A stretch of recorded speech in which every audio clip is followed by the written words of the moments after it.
G'day, it's fugitive Australian journalist Shane Dowling from the website kangaroocourtofaustralia.com.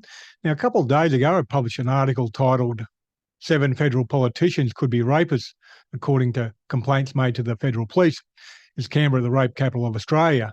Now, the only details we know in relation to the 7 alleged rapes by federal politicians is the fact that the AFP investigated 2, another 5 they palmed off to the state police and also the territory police. So we don't know exactly where they went, and we don't know the results of those 7 investigations. Apparently the Australian Federal Police finalised the 2 they investigated, but what does that mean? Did they charge anyone? Not to their knowledge.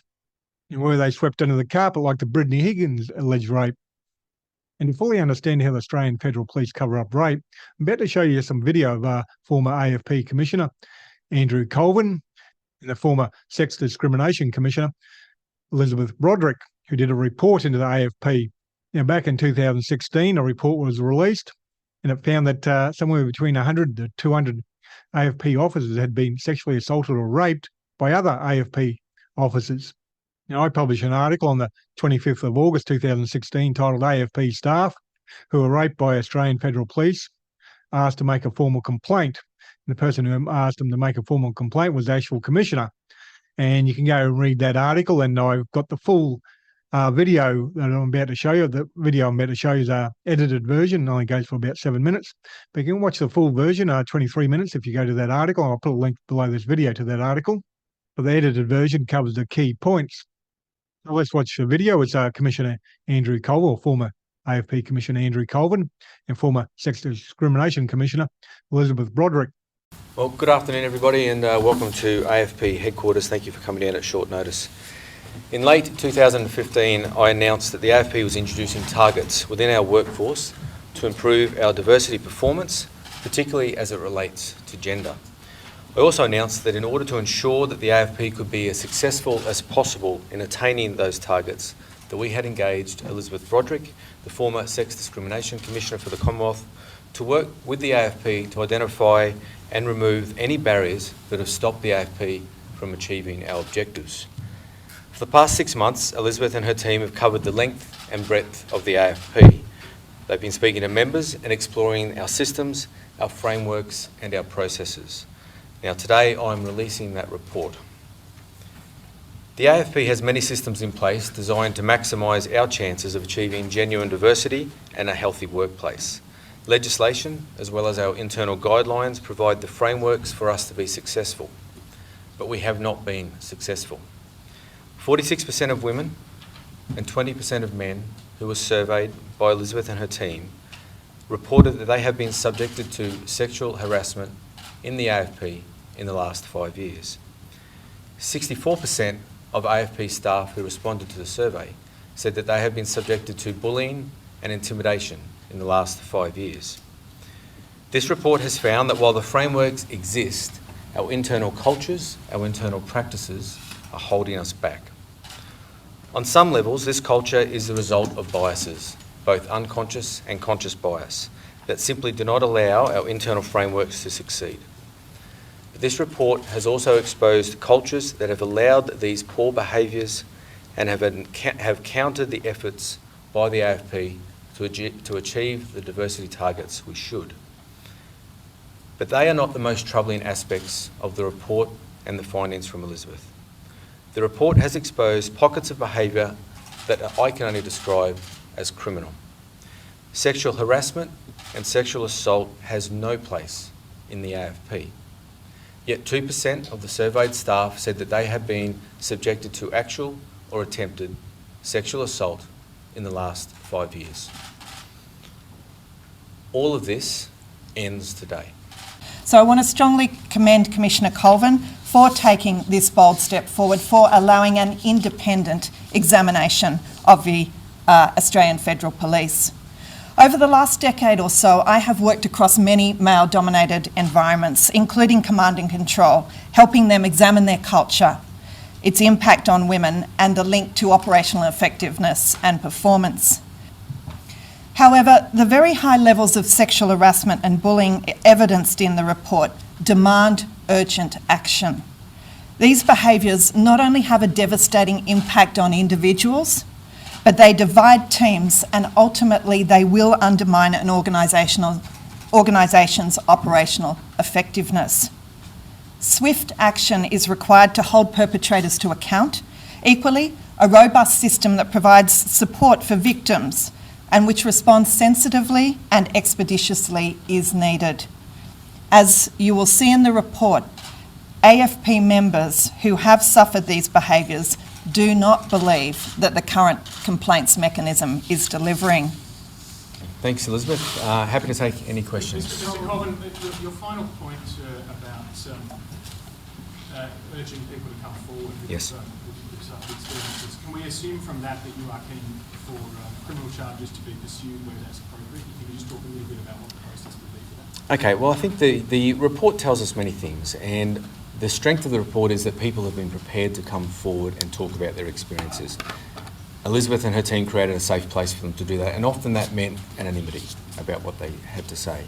But as Elizabeth has just said, there's a lack of confidence in the current mechanism. So we are putting in place from today a different mechanism, a safe place where people can get counselling, advice, assistance as well. If there are criminal behaviours, let me be very clear, if there are criminal behaviours, they will be dealt with criminally. We have to take a stand on this. We cannot be an organisation of law enforcement integrity if within our own organisation we have people who are flouting the laws. So to the extent that people are prepared to come forward, then we will take action. But I think a lot of this is about looking forward. And my experience is, and Elizabeth's advice to me is, in many parts, the organisation, the members, just want to see change. They love this organisation, they're proud of what we do, and they just want to know that it's going to change, and it will change. Have any officers been put under investigation, though, from this process for bullying, harassment, criminal behaviour? Have they been disciplined or dismissed? Well, most of what Elizabeth's work has done so far has been anonymous. So now we'll start the process that if people are prepared to bring forward those complaints, we'll look at them.